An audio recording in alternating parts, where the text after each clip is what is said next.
امشب در 24 آغاز روند تروریستی شناختن سپاه پاسداران در آلمان. برلین از اتحادیه اروپا خواسته سپاه رو در فهرست گروه‌های تروریستی قرار بده.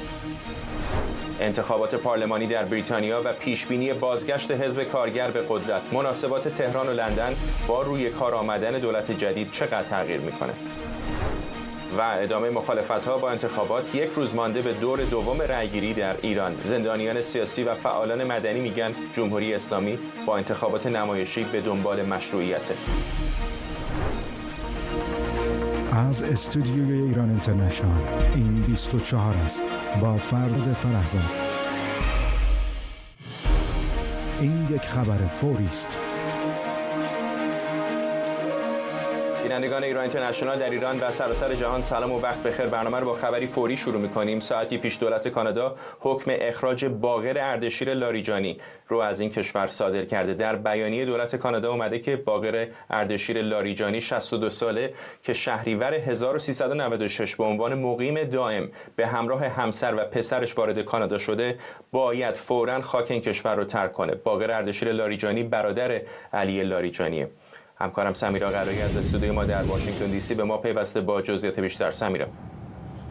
فرداد، ما روز گذشته شنیدیم که 5 نفر از مقام‌های ارشد جمهوری اسلامی پروندهشون در رابطه با اخراج در دست بررسی هست و امروز داریم خبر اخراج باقر اردشیر لاریجانی رو میشنویم. برادر کوچک علی لاریجانی، صادق لاریجانی، محمد جواد و فاضل لاریجانی 5 برادر هستند. فرزندان علامه هاشم آملی هستند. افراد معروفی هستند در ایران. اما اگر پرونده رو بخونیم، اون چیزی که گزارش مفصلی که سازمان مهاجرت و پناهجویی کانادا منتشر کرده، بر اساس اون میتونیم ببینیم که علت این اخراج این بوده که آقای باقر لاریجانی نتوانسته اون شروط لازم برای داشتن اقامت دائم کانادا رو انجام بده، از پسشون بر بیاد. بر اساس جزئیات بسیار مفصلی که در این گزارش آمده، آقای باقر لاریجانی متولد 1340 در قم تهران در سال 1401 در مهر 1401 وارد فرودگاه بین‌المللی ونکوور شده. 12 روز پیش از این بوده که کارت اقامت دائم او باطل بشه. در سال 96 او و همسرش و 2 فرزند داره. فرزند دختر نامش روشن نیست، در حال حاضر ساکن آمریکاست. فرزند پسر نامش ادریس هست، 30 ساله هست و شهروند کانادا محسوب میشه. با تخصصی که باقر لاریجانی داره، پزشک است، پزشک متخصص غدد درونریز هست، وارد کانادا میشه در مهر 1401 12 روز پیش از اینکه کارت اقامتش باطل بشه و در اونجا پلیس فرودگاه به اون میگه که شرایط لازم رو نداره دیگه، باید بر اساس قانونی که کانادا داره در 5 سالی که اون اقامت رو در دست داره 2 سالش رو بعد در کانادا میبوده یا 730 روزش رو بعد در کانادا میبوده که او در مجموع 300 روز تنها در سالهایی که از سال 96 تا به امروز اقامت دائم کانادا رو داشته در کانادا به سر برده. اونجا آقای باقر لاریجانی ادعا میکنه که بنا به دلایلی که خانوادگی هست نتونسته به کانادا سفر کنه، مادر پیری دارند که بعد از اون نگهداری میکرده و درخواست تجدید نظر میکنه بنا به دلایل بشردوستانه و انسان دوستانه، این که من مادرم مریض بوده بعد از اون نگهداری میکردم نمیتونستم سفر بکنم به کانادا. که این داستان ها مال آذر هست. در بهمن ماه سال گذشته، آذر سال گذشته، در بهمن ماه سال گذشته تصمیم بر این گرفته میشه از سوی اداره مهاجرت و پناهجویی کانادا که دلایلش کافی نبوده و قابل قبول نیست بهانه هایی که آورده در رابطه با مادرش. مادر آقایان لاریجانی، این 5 برادر، در 9 سال گذشته شرایط جسمانی بدی داشته، حالش خراب بوده. در 7 سال گذشته وضعیت بدتر شده. 2 سالم هست که دیگه کسی رو نمیشناسه، مشکلات ذهنی داره و باقر لاریجانی تنها پزشک این خانواده هست. وکالت تام داره از سوی مادر، مدعی شده که باید از اون نگهداری میکرده، طبقه پایین خانه مادر زندگی میکنه. منتها کسی که این پرونده رو داره بررسی میکنه و نظر داره میده میگه که شما از بین 5 برادر 3 برادر در تهران زندگی میکنن، شما تنها فرزند نبودید. گزارش مفصل مفصلی رو از روند بررسی منتشر کردند و اینکه دلایل باقر لاریجانی کافی نبوده، در نتیجه اون نتوانسته آن چیزی که لازم هست برای داشتن اقامت دائم کانادا رو انجام بده و باید اخراج بشه. بر اساس این گزارش مدت زیادی رو آقای باقر لاریجانی در این سالها در تهران بوده و کمتر علاقه نشون میداده که به کانادا بیاد و فرزندش هم ادریس لاریجانی که سرباز فراری هست 30 سالشه به ایران برنمیگرده به خاطر مسائل سربازی.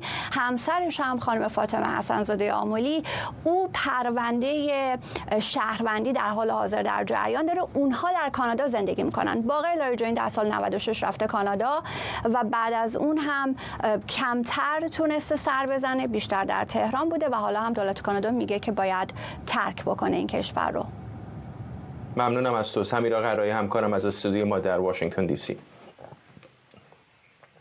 در آلمان روزنامه زوددویچه سایتونگ میگه برلین و اتحادیه اروپا روند رسمی برای قرار دادن سپاه پاسداران رو در فهرست گروه‌های تروریستی این اتحادیه آغاز کردند. در این گزارش آمده که وزارت خارجه آلمان با حمایت سایر کشورهای اتحادیه اروپا درخواستی برای قرار دادن سپاه پاسداران در فهرست گروه‌های تروریستی اتحادیه اروپا ارائه کرده. همزمان فراکسیون اتحادیه دموکرات مسیحی و اتحادیه سوسیال مسیحی در مجلس آلمان خواهان تغییر کلی در سیاست برلین در قبال جمهوری اسلامی با هدف تضعیف و منزوی کردن تهران شده. همزمان با این خبر ساعتی پیش هم پلیس ضد تروریسم یونان از دستگیری 7 نفر از جمله 2 ایرانی به ضمن حمله به هتلی متعلق به یک شهروند اسرائیلی و یک کنیسه در مرکز آتن خبر داده.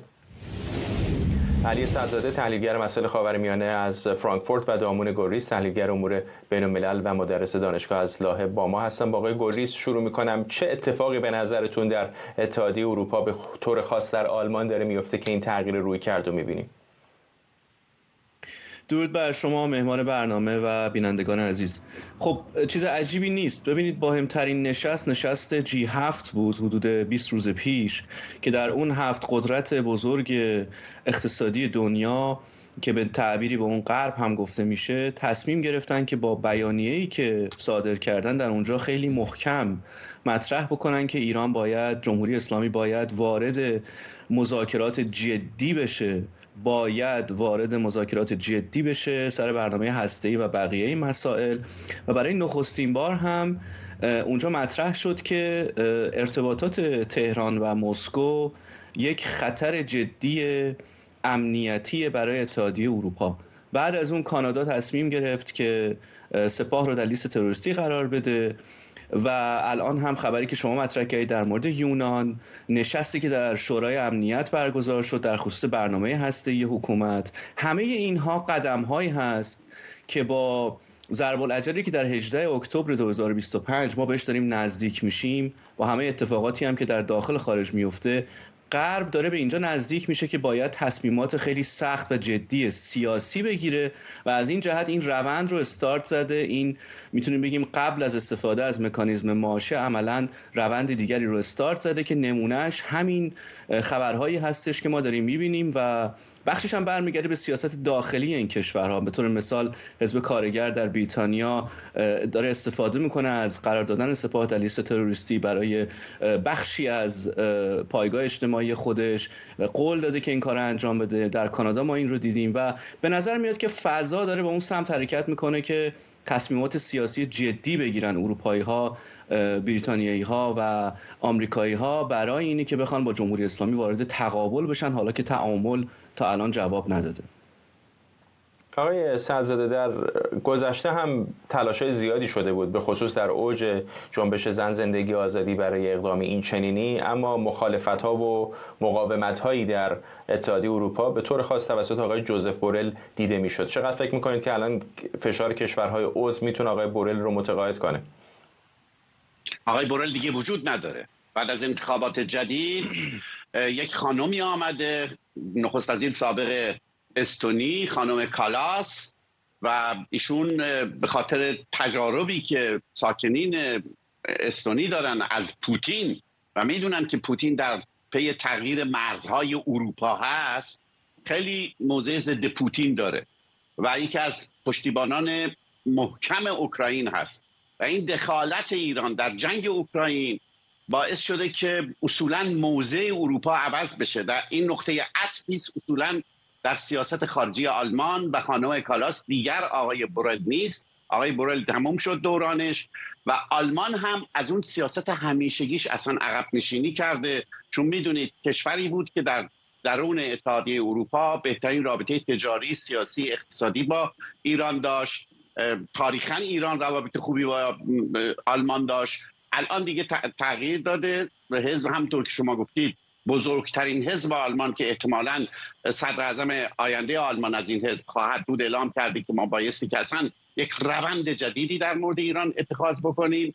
و جالبیش این است که مدیر کل حزب لیبرال آلمان و رئیس حزب سبزهای آلمان هم که الان در دولت هستند اونها هم ایرانی هستند، آقای نوریپور و آقای بیژن جیرسرایی، اونها هم خواهان این هستند و همه اینها باعث شده که آلمان در حقیقت الان دیگه سابقا آلمان ترمز میکرد ولی الان آلمان پرچمدار این جریان شده. خانم بربوک وزیر امور خارجه هم خیلی پشت این داستان هست که از حزب سبزها هست و تا به حال استدلال می شده که ما نمیتونیم سپاه پاسداران رو تروریستی اعلام بکنیم تا زمانی که یک دادگاهی علیه به اصطلاح یک حکم صادر نکرده باشه علیه پاسداران و گفته باشد که پاسداران در فلان عمل تروریستی انجام داده. اخیراً یعنی یک سال قبل در ژانویه گذشته در دادگاهی در دوسلدورف تشکیل شد.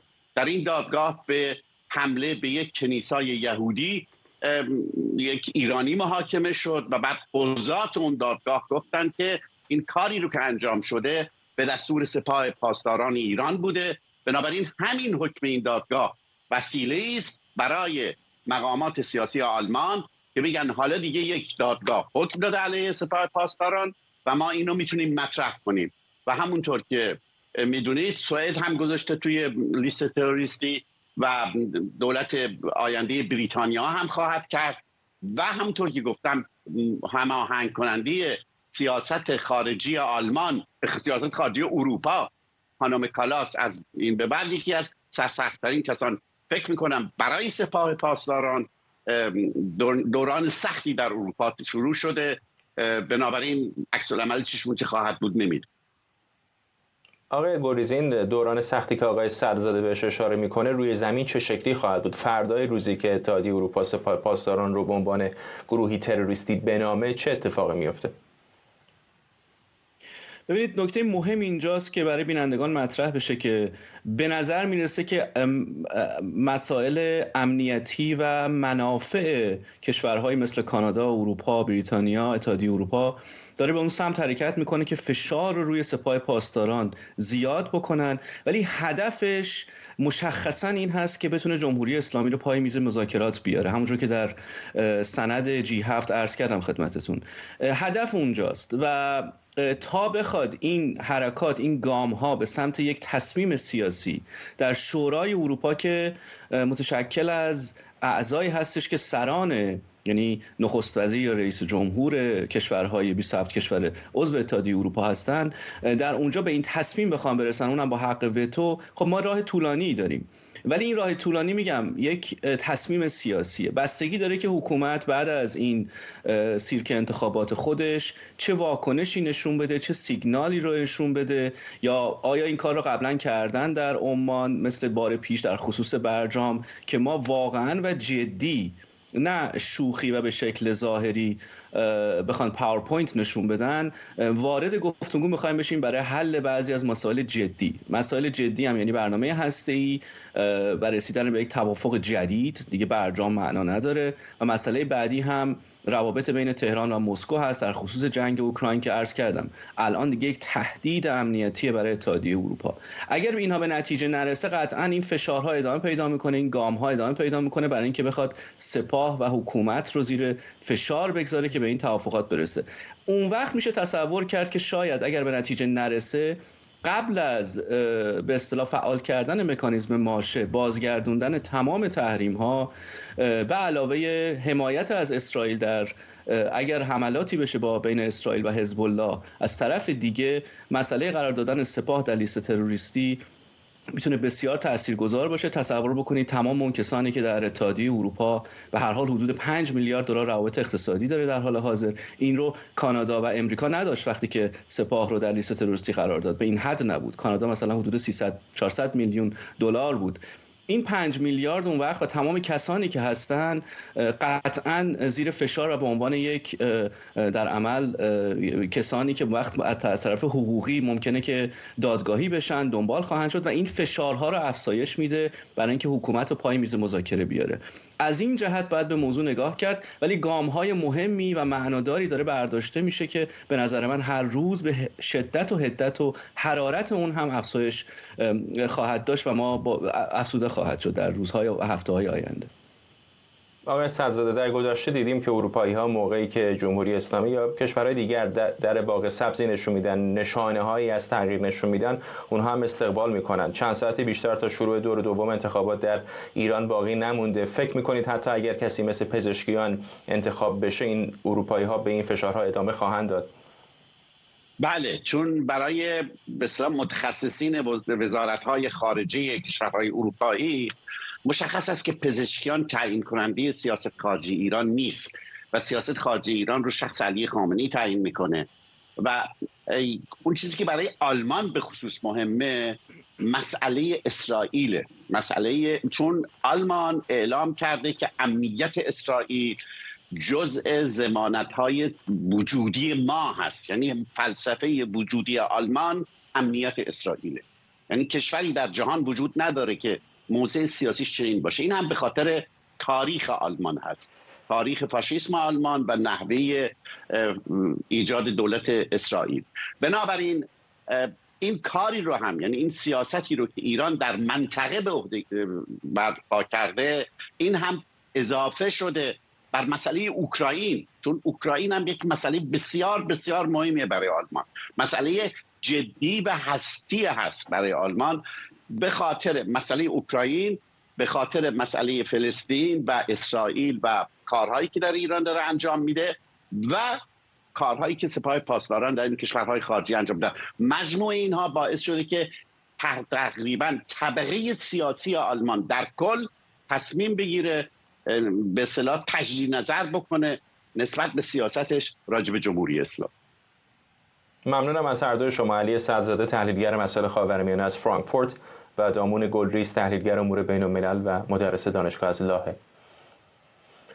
در ساعت پایانی رأیگیری در بریتانیا برای انتخابات پارلمانی کشور هستیم و پیشبینی‌های قبل از انتخابات نشون میده نتیجه این انتخابات به 14 سال حکومت محافظه‌کاران پایان میده و حزب کارگر رو به قدرت برمیگردونه. حدود 46 میلیون رأی دهنده تا ساعت 10 شب پنجشنبه به وقت محلی فرصت دارن تا 650 نماینده پارلمان معروف به مجلس عوام رو انتخاب کنند. نظرسنجی‌های انتخاباتی در بریتانیا نشون میده حزب کارگر برتری قابل توجهی نسبت به محافظه‌کاران داره. وحید بهشتی، فعال حقوق بشر از لندن، و کامران متین، استاد روابط بین‌الملل در دانشگاه ساسکس از برایتون با ماست. بهشتی، چند روز پیش هم در این مورد صحبت کردیم که حزب کارگر وعده این رو داده که سپاه پاسداران رو در فهرست گروه‌های تروریستی قرار بده. معمولاً رویکرد یا دست کم تصور ایرانی‌ها در مورد رویکرد احزاب دست راستی این هستش که اونها مواضع تندتری در مقابل جمهوری اسلامی میگیرن تا احزاب چپ مثل حزب کارگر. چقدر شما فکر می‌کنید که این در عمل هم منعکس کننده سیاست دو حزب در بریتانیا خواهد بود؟ سلام دارم خدمت شما آقای فرهزاد، آقای متین عزیز و هموطنان عزیزم. بذارید قبل از این آقای فرهزاد اول این رو عرض کنم، چون من از صبح چند تا حوزه انتخاباتی در لندن بودم، بعد به شهرستان ها اومدم با دوستانی که کاندیدا هستن، من در این حوزه های انتخاباتیشون دارم یه سری میزنم و واقعا قبطه آدم میخوره وقتی که این تمرین دموکراسی، این شور، این هیجان، این بازی دموکراسی رو در اینجا میبینه و بعد میدونیم که فردا یک سیرکی در ایران برگزار خواهد شد و مردم البته در یک حرکت هماهنگ این سیرک رو دوباره تحریم میکنن و یک نهی بزرگ مجدد به خامنه‌ای میدن، همین گونه که چند روز گذشته واقعا کمرش خورد شده بود و به گریه افتاده بود. ولی ببینید هر حزبی رو، من با اینکه خانومم خب یکی از کاندیداهاست و یکی از کاندیداهای حزب کانسرواتیوه، ولی من خودم رو عضو هیچ حزبی هیچ وقت نمیدونم و منافع مردم ایران رو اینجا در نظر میگیرم. باید ببینیم این احزاب رو در عملکردشون ما بسنجیم. ما مدت هاست که با توجه به تمام روابطی هم که من در حزب کانسرواتیو دارم و البته لیبر، ولی خب کانسرواتیو بیشتر، ما هنوز میبینید که موفق نشدیم که این مسئله سپاه رو در انگلستان سر و سامان بدیم، ولی حزب کارگر از 1 سال گذشته دائما حداقل در 4 مورد رو من خودم حضور داشتم که قول دادن، گفتن ما این کار رو میکنیم. خب این در ارتباط با وعده هایی است که دادن. حالا وعده های دیگری که در ارتباط با بریتانیا هست فرق میکنه، ولی روی کرده حزب کارگر تا الان بر اساس وعده هایی که داده. ببینید این رو من لازمه که توضیح بدم، چون هموطنان ما فردا که کارگر بر روی کرسی قدرت رسید در انگلستان نگن که آقای بهشتی نمیدونم این حرفا رو زد و اینجوری این گونه نشد. بر اساس وعده هایی که دادن گفتند سپاه رو در لیست میذارن. عرض کردم چند وقت پیشم در یکی از کنفرانس ها گفت ما فردای اون روزی که به قدرت برسیم این کار رو شروع میکنیم، حالا پروسش چقدر طول بکشه. وعده هایی است که دادن، ولی چقدر به این وعده ها متعهد خواهند بود این رو ما نمیدونیم. ولی من فکر میکنم بیشتر از این ببینید این چند ماه بسیار به نظر من چند ماه مهمیه برای ما ایرانیان. ما انتخابات رو داشتیم یک شنبه در فرانسه که حالا البته مشخص نیست وضعیتش به کجا بیانجامه.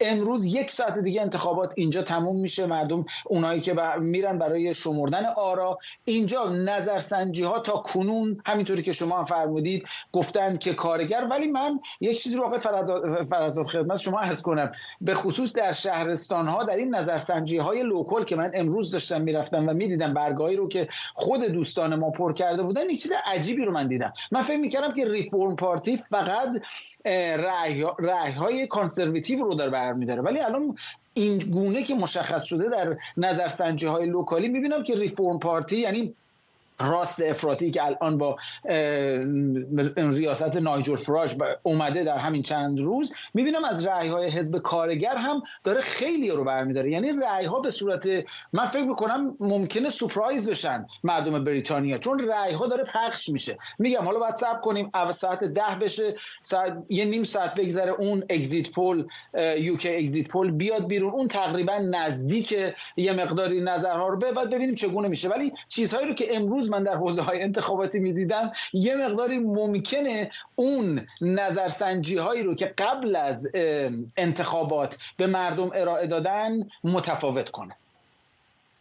آقای متین، محافظه‌کاران در بریتانیا دوران طولانی در قدرت بودن، نزدیک 15 سال. چه چیزی به نظر شما توفیق اونها بوده که اینقدر تونستن در قدرت باقی بمونن و الان چه چیزی پاشنه آشیل اونها شده؟ هرچند 1 ساعتی باقی مونده تا بسته شدن حوزه‌های رأی‌گیری، هنوز به قول آقای بهشتی اون اگزیت پول‌ها یا نتایج اولیه رو نداریم که قاطعانه بگیم، اما نظرسنجی‌های اولیه نشون میده که حزب کارگر احتمالاً پیشتاز خواهد بود. چه اتفاقی داره میفته که حزب کارگر دوباره به قدرت برمیگرده؟ بله، برای حزب محافظه‌کار تقریبا تا انتخابات 2015 تا زمان دوران قبل از برگزیت همه چیز به خوبی پیش میرفت، ولی واقعیت این است که برگزیت که آقای دیوید کامرون رفراندومش رو اعلام کرد و البته بعداً به نظر می رسید که پشیمون شد چون انتظار نداشت که واقعا نتیجه به اون شکلی که اون انتظار داشت تموم بشه. این برگزیت در واقع حزب محافظه‌کار رو دوشقه کرد و بخش اصلیشون مدام مجبور شدن که به طرف راست برن که بتونن در واقع حزب رو نگه دارن و از توفیق بخش به اصطلاح افراطی‌تر جلوگیری بکنن که نهایتاً موفق نشدن. این حزب در واقع آقای فاراج، حزب رفرم یوکی یا اصلاح یوکی، رأی‌های بسیاری رو در واقع از اون بخش از حزب محافظه‌کار داره جذب میکنه و به این دلیل هم هست که وضع حزب محافظه‌کار بسیار بدتر از چیزی هست که اگر در واقع این وضعیت پیش نمی اومد میتونست باشه.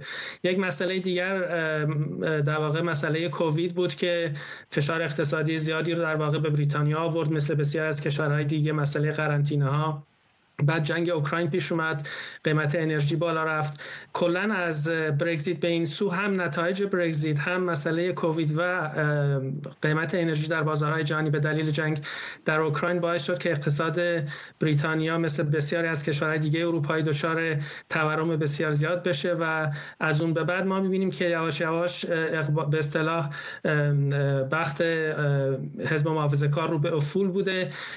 تعداد زیادی نخست وزیر عوض کردن در این دوره چند ساله اخیر و به خصوص آخرین نخست وزیر قبل از آقای سوناک خانم لیز تراس یک سری سیاست‌های اقتصادی به اجرا در آورد، به خصوص یک بودجه‌ای که تقدیم کردن در اون زمان و خیلی به وضعیت در واقع اقتصادی به وخامتش افزود و همه اینها دست به دست هم دادن و در واقع رای دهندگان را از حزب محافظه‌کار برگردوندن، به خصوص اونهایی که در واقع برای اولین بار در 2016 اگر اشتباه نکنم 2016 به در جریان به اصطلاح برگزیت به از یعنی رای دهندگان سنتی حزب کارگر اومدن به حزب محافظه‌کار و به برگزیت رای دادن.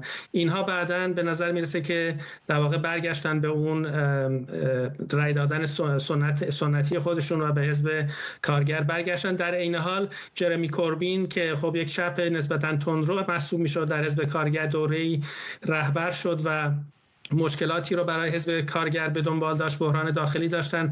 آقای استارمر اینها رو در واقع تغییر داد، جناح چپ رو در حزب کارگر بسیار منزوی و بدون در واقع نفوذ کرد و همه اینها باعث شده که تونسته اون چیزی که در اصطلاح انگلیسی میگن سنتر گراوند، یعنی مرکز سیاست در بریتانیا رو دوباره تونسته تصاحب بکنه، به خصوص که حزب محافظه‌کار همچنان که گفتم بسیار ضعیف شده، تا جایی که مثلا رهبر حزب محافظه‌کار آقای ریشی سوناک در این 2-3 روز اخیر مدام توییت میزنه که بیاید رأی بدید از ابر اکثریت حزب کارگر جلوگیری کنید.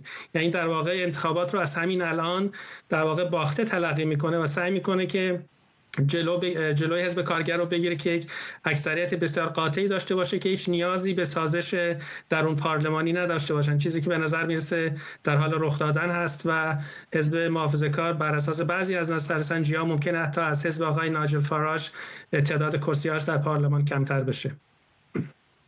آقای بهشتی، همونطور که خودتون اشاره کردید خب حزب آقای نایجل فاراج یا ریفورم بریتانیا هم اقبال زیادی بهش بوده، دست کم اونطوری که نظرسنجی‌ها دارن نشون میدن. این چقدر کار رو برای محافظه‌کاران دشوار میکنه؟ چون فقط الان با جریان چپ نیست که بعد رقابت بکنن، در داخل خودشون هم دوشقه شدن. چطور میتونن اون راست افراطی تر رو به میانه بکشونن؟ یا فکر میکنید خود حزب محافظه‌کار بیشتر به سمت راست افراطی میره؟ نه، من گمان نمی کنم حزب محافظه‌کار به سمت راست افراطی بره، ولی خب ببینید اتفاقی که در انگلستان داره میفته، ببینید دقیقاً این اتفاق در، حالا نمیگم دقیقاً مثل این، شما ببینید فرانسه رو ببینید، الان آقای مکرون در یک شرایطی قرار گرفته یا باید با چپ افراطی بره کوالیشن همکاری بکنه یا باید بره با راست افراطی از اونور همکاری بکنه. این یک وضعیتی که واقعاً در اروپا در جریانه، یعنی اتفاقاتی که در طول این مدت افتاده در اروپا جامعه رو پولارایز کرده، دو قطبی کرده. ولی اتفاقی که من فکر میکنم در الان در حال افتادنه، بعید میبینم که با توجه به تمام نظرسنجی‌ها، این نظر منه، با توجه به چیزهایی که دیدم، حزب کارگر بتونه مجارتی اکثریت رو، یعنی 326 کرسی رو فکر نمیکنم بتونه کسب کنه. آقای نایجل فاراج، ببینید من تصورم اینه بین 4 تا 6 7 تا کرسی بیشتر نتونن کسب کنن. اگر بیشتر از 8 تا 9 تا کرسی بتونن کسب کنن یعنی پاشون رو محکم کوبیدن. کاری که داره میکنه ریفورم اینه که رأی ها رو پخش میکنه آقای فرزاد، یعنی رأی های، میگم الان من سورپرایز شدم امروز دیدم خیلی از رأی دهنده ها به کارگر دارن به ریفورم رأی میدن. این اون کاریست که داره میکنه. من فکر نمی کنم بتونن تعداد زیادی کرسی کسب کنن، رأی ها رو دارن میشکنن.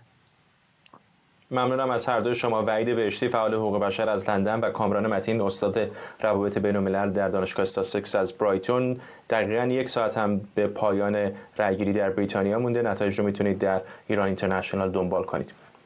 یک روز مانده به دور دوم رأیگیری در ایران، شماری از چهره‌های مدنی و زندانیان سیاسی بر تحریم دور دوم انتخابات تاکید کردند. امیرسالار داوودی و سپیده قلیان از زندان اوین انتخابات رو انتصابات و نمایشی خوندن. فرهاد میثمی فعال مدنی و زندانی سیاسی پیشین هم شایعه شرکتش در انتخابات رو تکذیب کرده. جعفر پناهی فیلمساز و دیگر زندانی سیاسی سابق هم تحریم انتخابات رو شکستی تاریخی خونده و گفته نظام با وحشت عدم مشروعیت روبرو شده. عمار ملکی استاد علوم سیاسی دانشگاه تیلبرگ از لاهه و علی افشاری تحلیلگر سیاسی از واشنگتن دی سی با ما. آقای ملکی، اتفاقا دیدم توییتی یا پستی در شبکه اکس منتشر کرده بودید و برآوردتون این هستش که در دور دوم کمتر شرکت بکنن. درود خدمت شما آقای افشاری و بینندگان محترمتون. بله، من تقریبا با توجه به اینکه ما در مؤسسه گمان نظرسنجی برای این دوره انتخابات نداشتیم که بخوام بر مبنای اعداد و نتایجی که خودمون داشتیم داوری کنیم، ولی با توجه به اینکه امروز دیدم که نتایج نظرسنجی ایسپا منتشر شده و ساعتی پیش هم نتایج نظرسنجی مؤسسه استاسیس که قاعدتاً یکیشون تلفنی هستش و یکیشون هم حضوری انجام میده نتایجش منتشر شده، نکته بسیار عجیبی بودش که ایسپا که پیشبینی برای دور اول 51% کرده بود و استاسیس هم همین میزان رو داشت، ایسپا این بار هیچ جزئیاتی از نتایجش اعلام نکرده، فقط اعلام کرده که تخمین زده میشه که 45% شرکت کنند و استاسیس که خوشبختانه داده هاشون رو بسیار دقیق‌تر و به نوعی جزئی‌تر منتشر میکنند. ما با توجه به یک قاعده‌ای که از طریق نظرسنجی‌های متعدد در گمان به دست آوردیم اینه که می‌دونیم تقریباً نیمی از کسانی که اعلام میکنن که در انتخابات قطعاً شرکت میکنند یا احتمالاً شرکت میکنند یا در هر صورت نوعی از اینکه تصمیم هنوز نگرفتم رو میگن، نیمی از اونها نمیخوان در انتخابات شرکت کنند و معمولاً اون رو به صورت علنی نمیگن. اتفاقاً من همین الان قبل از اینکه برنامه شما باشه داشتم نتایج استاسیس رو دور بررسی میکردم. از دل نتایج پاسخ به سوالهایی که پرسیده شده چیزی به حدود 30 تا 35% به نظر میاد که میزان مشارکته. حتی اگر اون خطایی که خود این مؤسسات نظرسنجی مثل ایسپا هم در دور اول داشته، یعنی اعلام کرده بود 51% مشارکت میکنن، ولی نتایج رسمی نشون میداد که نزدیک 40%، 11% خطا در پیش بینیشون بوده که اونم باز دوباره به خاطر به قول خودشون مدل هاشون بوده. همین خطا رو اگر در نظر بگیریم در اینکه 45% اعلام کردن، باز دوباره به حد 35% میرسیم. من تخمینم این هستش که البته تاریخی هم میدونیم که در انتخابات سال 84 هم که دو مرحله ای شد و اون مرحله هم باز دوباره یک فضایی مثل الان بودش که بخشی از روشنفکران و نمیدونم این گروهایی که در صورت میگفتن که از ترس مثلا احمدی نژاد باید به رفسنجانی رای داد، باز هم آنچنان بردی در جامعه نداشتن. اون هم 3% دور دوم نسبت به دور اول مشارکت کمتر بود. از این جهت که من درصد با این شواهدی که دارم میبینم اینه که چیزی بین 3 تا 5% حتی از دور اول مشارکت احتمالاً میتونه کمتر باشه. البته اینها چیزایی هستش که نهایتاً باید ببینیم که آیا مثل دور اول نتایج سریعتر اعلام میشه، آیا واقعا دستکاری نمیکنن یا نه، ولی من تخمینم این هستش. آقای افشاری، یک نکته که همه مخالف و موافق جمهوری اسلامی، طرفدار جلیلی، طرفدار پزشکیان، طرفدار براندازی برش تاکید دارن و همه موافقن اینه که مشارکت بسیار پایین بوده در این دوره از انتخابات. در این روزهای اخیر یک نکته که جلب توجه کرده این هستش که شرکت در انتخابات رو منتسب میکنن، یعنی دعوت به شرکت در انتخابات رو منتسب میکنن به چهره‌هایی و بعد اونها تکذیب میکنن، از جمله آقای شفیعی کدکنی. چطور میبینید این اخبار جعلی مربوط به دعوت به انتخابات رو؟ این یکی از اون دلایل خاص و کوتاه مدت هستش که چرا اساسا رأی دادن به مسعود پزشکیان هم تقویت، یعنی بیشتر مشکلات رو افزایش میده. در اصل ما در این انتخابات با دوگانه خیر و شر، سفید و سیاه طرف نیستیم، بلکه دو شکل فریبکاری، دو نوع سیاهی و تباهی در مقابل هم قرار گرفتن. ما هم در مرحله اول شاهد بودیم، هم در مرحله دوم که اسامی رو اعلام میکنن، به طور مشخص خود مهندس موسوی رو، و فکر میکنن که طبق حالا اون اصلی که در گذشته بوده که راه بنداز جا بنداز، اینطوری میتونن افکار عمومی رو تغییر بدن که در اصلی که به حال انفجار اطلاعات و سوشال میدیای دسترسی هست، این به ضد خودش بدل میشه. به هر حال مسئله‌ای که به حال اینا یک تحریف دیگری هم دارن میکنن. من به رأی دهنده ها کاری ندارم. ممکنه بخشی از کسانی که تاکتیکی رأی دادن یا فکر میکنن که رأی دادن مشکلات رو کمتر میکنه با تحریم کنندگان اشتراکات کلان دارن، ولی اون کسانی که دعوت کننده به رأی دادن هستن، هسته اصلی اونها با دعوت کنندگان به تحریم فرق میکنن. یک مایه وجود نداره. اینها اومدن تو مرحله دوم به غلط برخلاف ادعاهای دور اولشون اون حرکت سنگین اکثریت جامعه رو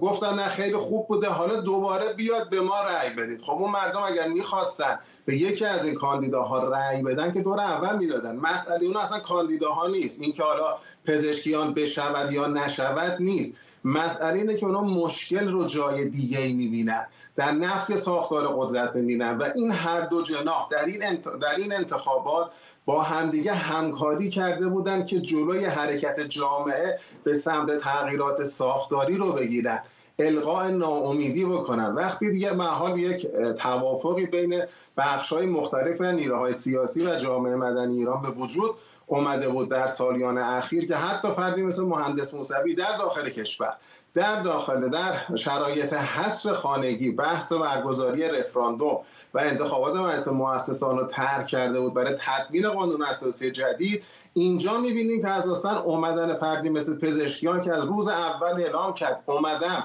که مشارکت بره بالا، مردم قهرشون رو قطع بکنن، این حرکت به این سمت بوده. بنابراین خب می‌بینیم که اکثر نیروهای سیاسی دموکراسی خواه، نیروهای جامعه مدنی ایران مسئولانه، آگاهانه، با شناخت درست برخورد منفی کردن با این انتخابات. اونها هم کم آوردن، هی میخوان برن با این اخبار نشر ادعاهای دروغ مثلا مشکل خودشون رو حل بکنن که به ضد خودش بدل شده. یعنی ما در این دوره اون بخش اصلی حامیان مسئول پزشکیان نه به لحاظ سیاسی شکست خوردن، به لحاظ اخلاقی و به لحاظ ادراکی هم به نظر من شکست خوردن.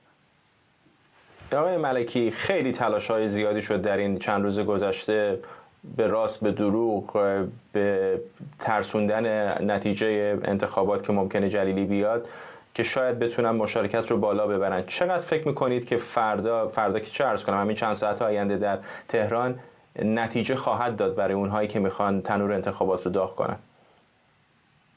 خب واقعیتش این هستش که خب اون استراتژی ایجاد هراس به نوعی لولوسازی از یک کاندیدا یک چیزی هستش که اصلاح طلبان در چندین دوره مختلف به کار گرفتن و البته واقعیتش این هستش که در بعضی موارد هم عمل کرده، ولی به نظر نمیرسه این بار عمل کرده باشه، به دلیلی که اگر قرار بود که درصد این رو در نظر بگیریم در دوره اول هم همین افراد بودند و درصد احتمال این هم حتی وجود داشتش که مثلا قالیباف نفع جلیلی کنار بره، درصد اختلاف داخلی اونها بود، ولی درصد مردم اون قسمتی که قبلا یه پایگاه رأی معترضان، اونهایی که در صورت اساساً علاقه‌ای به نظام جمهوری اسلامی نداشتن ولی فکر می‌کردن شاید بتونن اصلاح کنن، شاید اون کاندیداهای به اصطلاح اصلاح طلب و اعتدالگرا بتونن تغییری بدن، این آزمون رو بارها آزمودند و به نوعی نتیجه گرفتن که اینها فریبکاری است. به همین دلیل هم هستش که نگاه بکنید اساساً اون مسئله واقع نیست. اتفاقا نکته قابل توجه اینه که الان در همین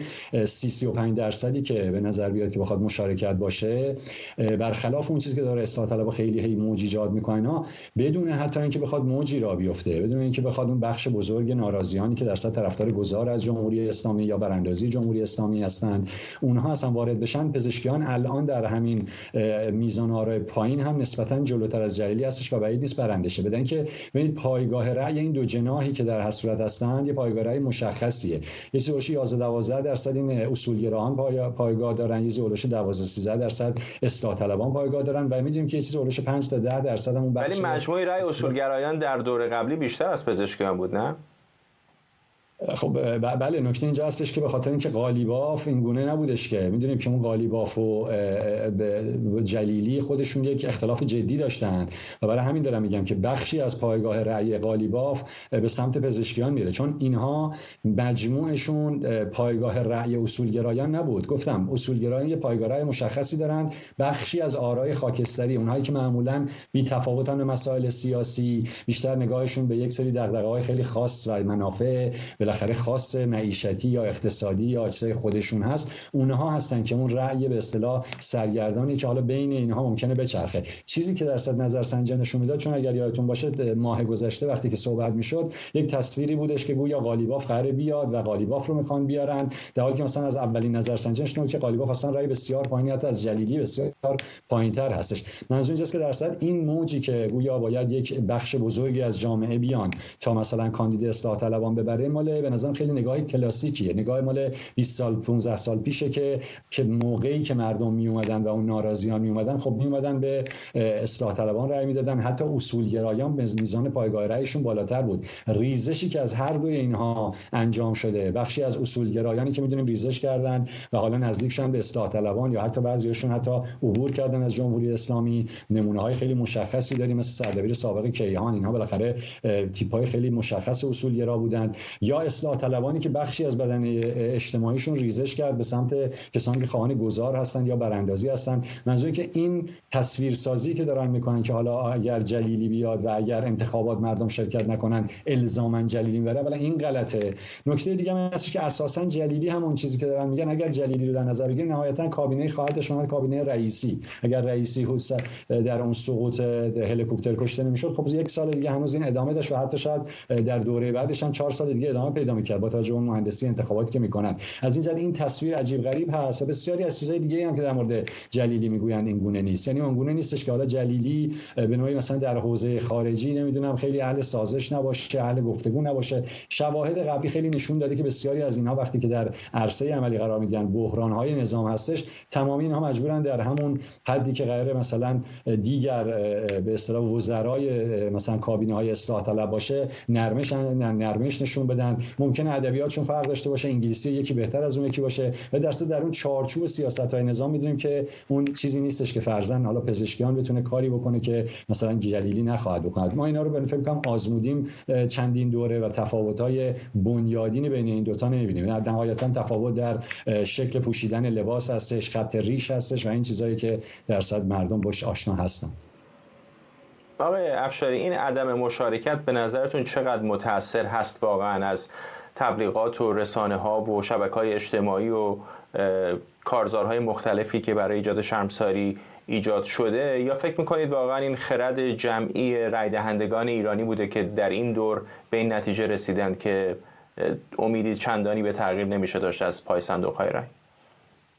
بستر اصلیش تجارب طی شده خود مردم هست و فکت‌ها و واقعیت‌های سیاسی. خب این کمپین‌های تحریم، یعنی دعوت به تحریم، فعالان رسانه‌ها هم اثرگذار هستند، ولی اینها ایجاد کننده این موج نیستن. این موج رو بزرگتر کردن در سطح منازعات. ولی نکته اصلی این هستش که این رو مردم با گوشت و پوست و خون خودشون تجربه کردن، آزمودن. 8 سال خاتمی رو دیدن، 8 سال روحانی رو دیدن و دیدن مسائل اصلی حل نمیشه و این افراد میرن اون تو هی مرتب عقب نشینی میکنن و مشکل اصلی نهاد ولایت فقیه و شخص خامنه‌ای هست. الان بحث سیاست خارجی، چه جلیلی بشه چه پزشکیان بشه، اینا اساسا نقشی در سیاست گذاری ندارن.